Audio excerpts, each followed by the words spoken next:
Hi guys, welcome back to my channel, or if this is your first time here, welcome. I'm a clinical psychology doctoral candidate, and on this channel we talk about real-life applications to psychology. So if you like this video, if you like what we do on this channel, go ahead and hit subscribe. Today I'm going to try to explore the question, should non-mental health professionals label or diagnose other people as narcissists? I've been wondering about this because there are some people in the narcissistic abuse side of YouTube that argue non-professionals have every right to label toxic people in their lives as narcissists. And some of these people actually have tons more experience than me in studying narcissism clinically. However, I have to respectfully disagree with this particular argument. So today I'll be discussing some of the pros and cons of laypeople diagnosing others as narcissists, the implications of doing so, as well as some caveats and viable alternatives. And listen, before we get started, if you're someone who suffered at the hands of someone you believe to be narcissistic, and you feel silenced when someone tells you to not label someone as narcissistic, don't take this video personally because I'm not talking about your specific case. I'm not here to shame anyone, just to offer some food for thought on the issues that can come up with this particular phenomenon. Obviously, you have a right to say whatever you want to say, and maybe that includes calling somebody a narcissist. But just like you have a right to say whatever you want to say, I too have a right to use my freedom of speech to provide a different viewpoint, so that's what we'll be doing today. So the argument is that lay people should be able to diagnose people in their lives as narcissists because narcissism isn't a diagnosis, it's just a label. That's one of the common arguments that I've heard, is that calling someone a narcissist isn't a diagnosis, it's just a label that when you tell someone that word, they know exactly what you mean. They know that you're talking about someone who's entitled, grandiose, self-centered, antagonistic, exploitative, lacks empathy, etc. However, this cluster of personality traits is literally a list of the diagnostic criteria. I mean, not word for word, I'm kind of paraphrasing traits here, but in a sense, when people use the word narcissistic, they're talking about the exact criteria of narcissistic personality disorder. And the label that you are claiming is not a diagnosis is actually a diagnostic category in the DSM, the book that mental health professionals use to diagnose mental illness. And the diagnostic category has a list of diagnostic criteria that are basically the exact same thing as the list you're referring to as narcissism. So to me, it's kind of like someone saying, I'm not diagnosing you with OCD, I'm just calling you OCD because you have these traits.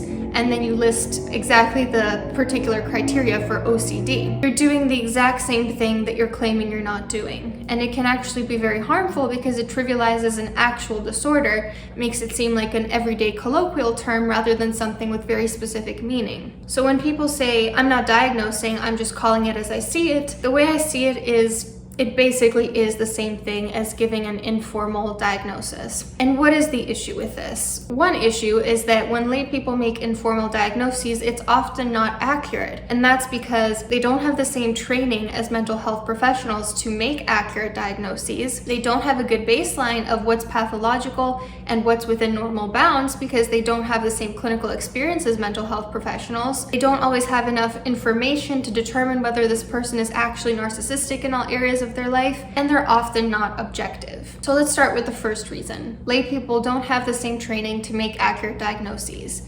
Listen, if you're active in the narcissistic abuse recovery community, or you've been in close quarters with someone who has narcissistic personality disorder, which I'll be referring to from here on out as NPD, there's a good chance that you might actually know the criteria for narcissism inside and out.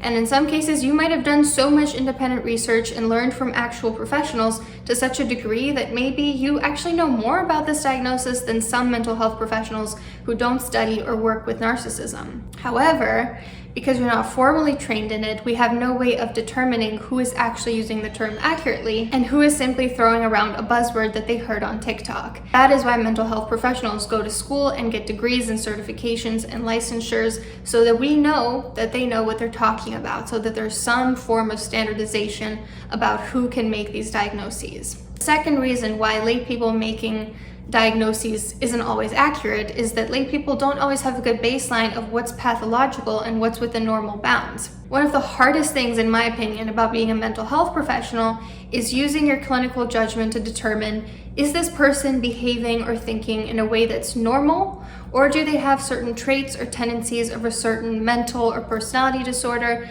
or do they meet the criteria for a full diagnosis? It's a skill that takes years of practice and consultation to chisel. There's this phenomenon, I believe it's called the first year med student phenomenon, where students in their first year of medicine, once they start learning about different conditions, start to think they have all of them. It's kind of like, oh, headaches are a symptom of COVID and my head hurts this morning, so maybe I have COVID. Or cold extremities could be a sign of an immune disorder and my hands are always cold, so what if I have an immune disorder? And the same thing sometimes happens with psychology students when they first start to learn about mental disorders. As we learn about different symptoms, we start to be hyper aware about them in us and in other people. We might think, well, I get shy, so maybe I have social anxiety, or my sister can be kind of unempathic to me, maybe she's a narcissist. It takes those years of interacting with people who have mental illness in clinical or research settings, getting supervision from other mental health professionals with more experience, studying these illnesses very closely, before you can develop that clinical judgment to know when something is pathological and when it's not. So when lay people label someone as narcissistic, we simply don't know if they have that clinical judgment, if they have a strong grasp on the difference between someone upsetting them and someone being genuinely narcissistic. Narcissism, like arguably any mental or personality disorder, is on a spectrum. Diagnoses have an arbitrary amount of criteria because we have to have a cutoff at some point. So maybe, you must have 6 of the following 10 symptoms to meet this disorder. But the reality is that it is on a continuum, not in discrete categories. Someone can have narcissistic traits, but not enough of them for a diagnosis, or someone can meet all the criteria, but it's not necessarily causing them distress or impairment in functioning. So it's really hard to pinpoint where is someone on that spectrum. Does it cause clinically elevated distress and or impairment in functioning? An important caveat here is that a lot of people on the narcissistic spectrum can be very successful with very little distress to themselves or impairment in functioning, and instead be causing a great deal of distress and impairment to the people around them. And that's why a lot of people with personality disorders don't seek therapy unless someone else convinces them to. So a lot of people with personality disorders do go undiagnosed, but that still doesn't mean that lay people should take it upon themselves to make that call. Number 3 reason why non-professionals making informal diagnoses can be inaccurate. Making a diagnosis requires a lot of global information about a person. Making a diagnosis requires a lot of information about people in various contexts with various people. Lay people often only know the narcissist in one setting, and they often make deductions about that person's character based on how the narcissist treats them personally. Whereas in a clinical setting, therapists ask about all aspects of a person's life. They might hear stories that encompass a lot of different people and contexts in their client's life. For instance, you might know someone who strikes you as narcissistic at work, but maybe they're just struggling with some trauma and they're having difficulty managing their stress at work. Or alternatively, you might think that one of your friends is wonderful, but not realize that they treat you well because they want upward social mobility, whereas they treat everyone else in their life with pretty great contempt. Another caveat here, in some cases, I do think someone in a person's life might have a better chance at pinpointing narcissism than a therapist. For instance, a very grandiose, charming narcissist who fools their therapist but treats everyone else exploitatively. Obviously, in that case, someone like a family member might have access to certain information about them that the narcissist isn't necessarily revealing to their therapist. I do still think, though, that when some of these personality disorders come up, it's kind of impossible to hide them. You're going to be talking about certain things in therapy that are going to be indicative of narcissism. And I'm not sure that this caveat is enough to trump all the other validity issues with lay people diagnosing narcissism. And number 4 reason, lay people might not be objective. When someone hurts you in your personal life, it's pretty tempting to ascribe it to that person's intrinsic character flaw. However, someone like a therapist is more removed because the therapy-client relationship is pretty one-sided, where the therapist isn't disclosing as much about themselves, they don't see the other person as a friend or anything like that, they don't expect anything from them. It's a business relationship, it's less personal. And because it's less personal, it's also easier to be more objective or examine things closely before throwing a label on a person. For instance, I was once working with a client who made therapy very difficult for both of us and just generally made me feel kind of bad about myself. But this person's reason for referral was something completely unrelated to personality disorders.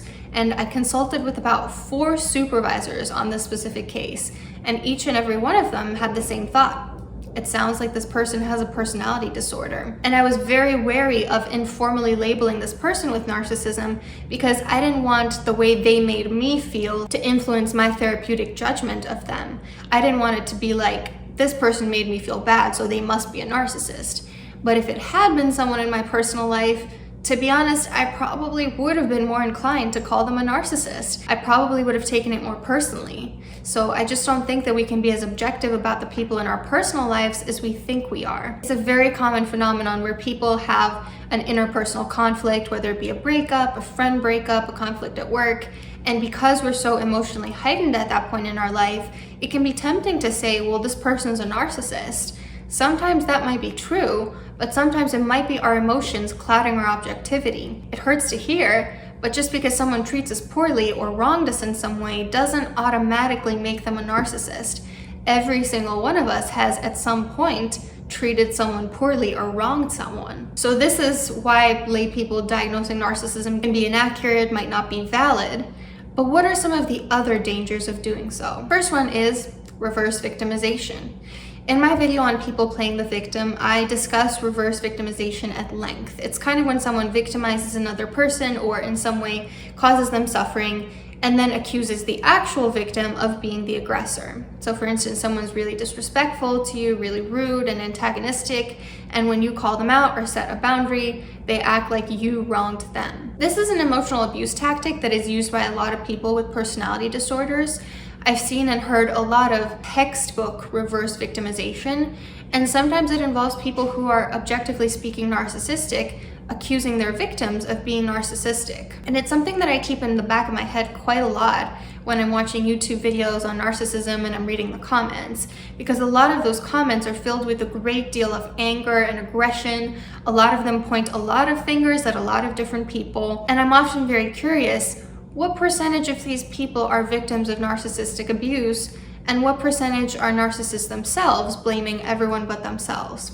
If everyone in the whole world is an irredeemable, horrible person to you, it does kind of beg the question, could the real issue be your perception of things? Could it be your own hypersensitivity? Worse yet, could it be your own behavior? Because I simply don't think that someone who has undiagnosed narcissism and goes to these pages would think, oh boy, this sounds like me. Maybe someone really insightful. But for a lot of narcissists, I think they look at those videos and they think, oh, this is everyone else in my life. This isn't me. I don't have the answer to the question, who is a narcissist and who isn't on these pages, obviously. And I don't want to invalidate the people that have been attracted to narcissistic individuals multiple times throughout their life, because there are very real reasons why that tends to happen. But anytime there's a conflict between two people and one party refuses to acknowledge even a slight way that they contributed to the conflict, it does make me wonder. And even in situations with narcissistic individuals, it's a good idea to sit down and reflect on what you learned from the experience and what you could do differently next time. If all you're doing is throwing stones and pointing fingers, I kind of wonder about the health of your own personality. And I think we often forget that in a world where narcissism is skyrocketing, narcissists are bound to clash with other narcissists. Just because the other person has some narcissistic traits doesn't mean that you don't too. When you come into an explosive conflict with someone, even if you think they're in the wrong, even if you think they're the narcissist, it merits a reflection of your own behavior. And a common misconception in the narcissistic abuse community is that if you're wondering if you're a narcissist, that means you're probably not. I don't agree with this. Narcissism, like any mental health issue, varies in terms of insight. Just like there are some individuals out there with schizophrenia and good insight into their hallucinations, there are also some individuals out there who are diagnosed with narcissistic, are aware of it, and are trying to improve. I mean, it's literally quite easy to make a quick Google search for narcissism support communities for people who are actually diagnosed with narcissism and see that there are people actively trying to do better.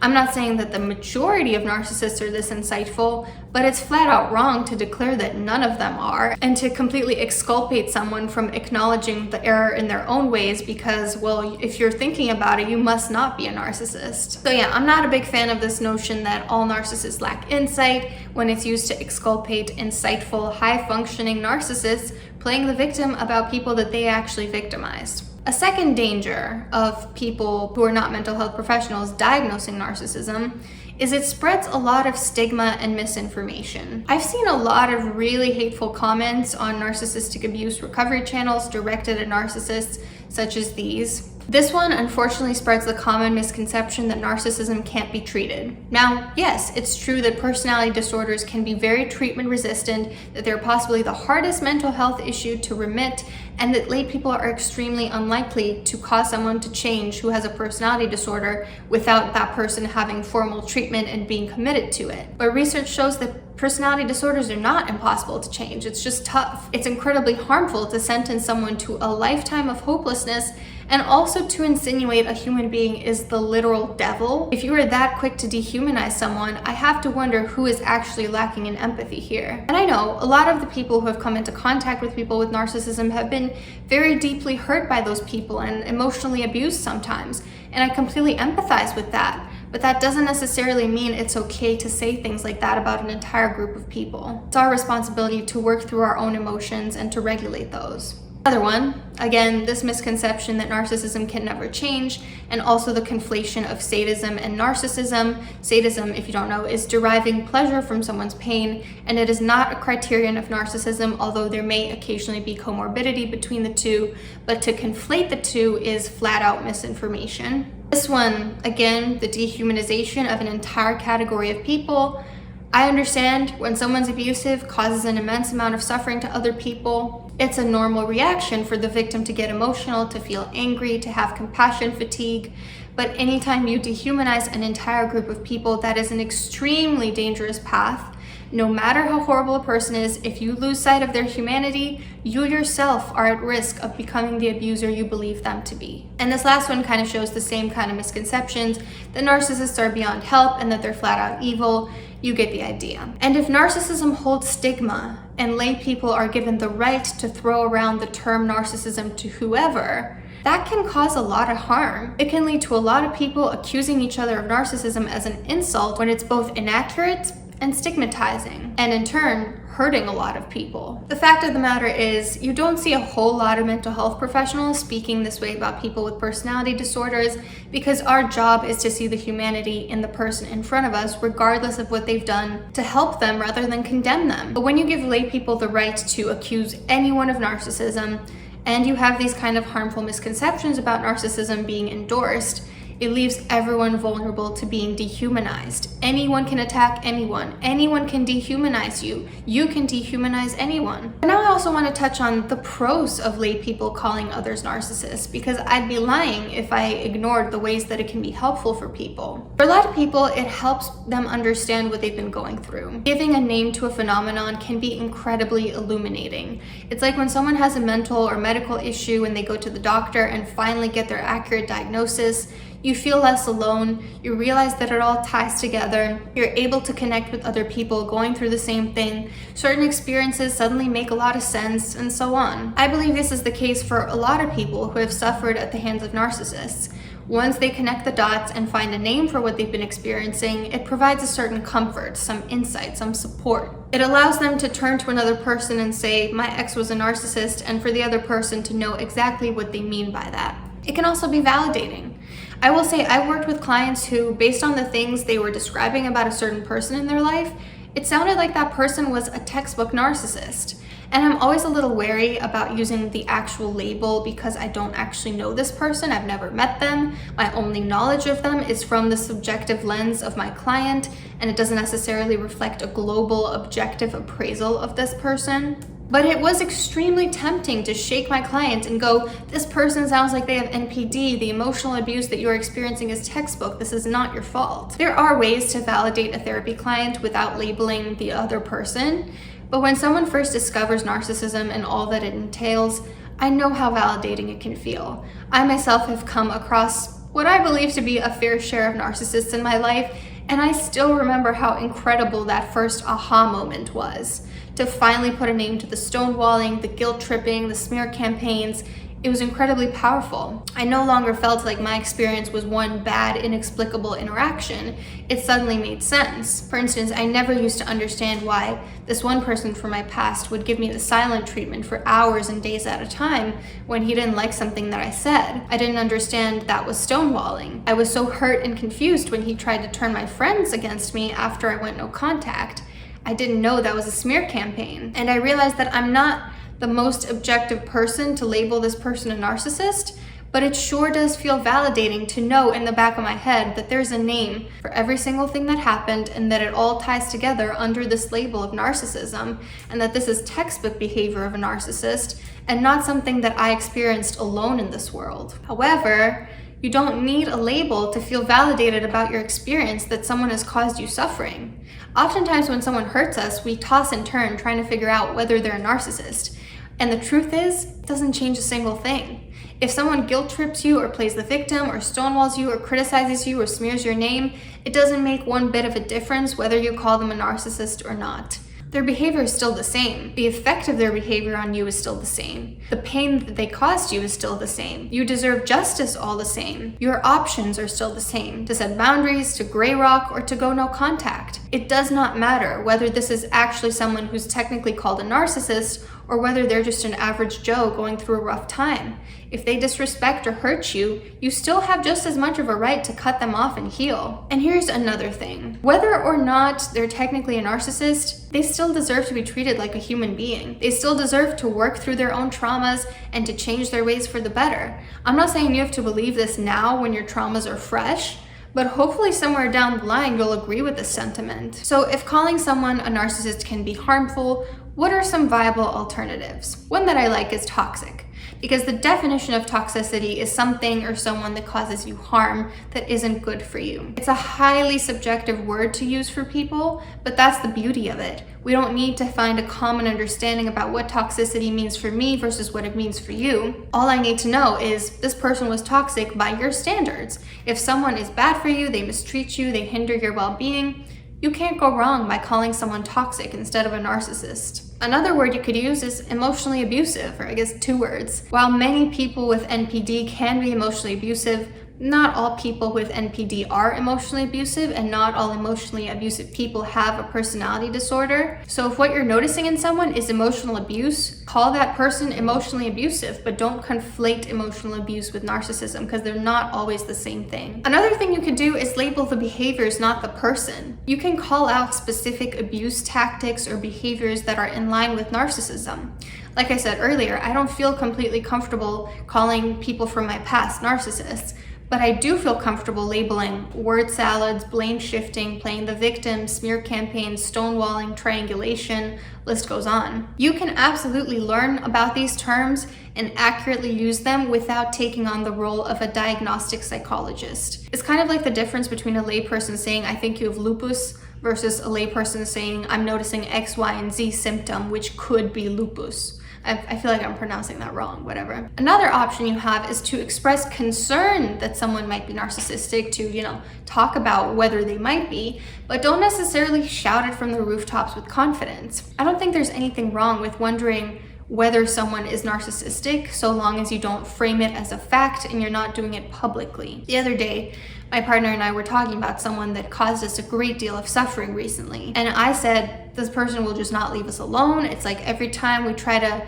mind our own business, they try to hurt us. And I'm starting to wonder if they're a little narcissistic. But the thing is, we've never verbalized this to anyone other than each other. We've never told others this specific person is a narcissist, or tried to cast shame on this person using the narcissistic label. I think it's a very different thing to, in the comfort of your own home with close friends or family, try to make sense of someone's behavior and try to see if there's a name for what you're going through, versus publicly saying with conviction, yes, this person's a narcissist, they're evil, they're beyond reproach, they'll never change, they're not human. It's okay to wonder about what's happening and to search for answers, so long as you're not declaring subjective opinions as if they're scientific fact. And lastly, another option that you have, ask an objective mental health professional. A good mental health professional won't diagnose someone that they haven't met, But if you need validation or coping tools about what's going on, talking to someone who understands where that fine line between normal and pathological is can help you give the validation you deserve. Whether in a clinical or personal setting, you can come up to a therapist and go, hey, this is something I've been wondering about. I know you can't diagnose someone from afar, but what do you make of X, Y, and Z? Is there a name for what I'm going through? What do you recommend that I do? And remember, it doesn't matter whether they truly are a narcissist or not. Labels do not change the facts of the matter. Just describe the facts, set boundaries, protect yourself, and you can't go wrong. If you like this video, please give it a thumbs up, subscribe if you haven't already, and I'll see you later this week.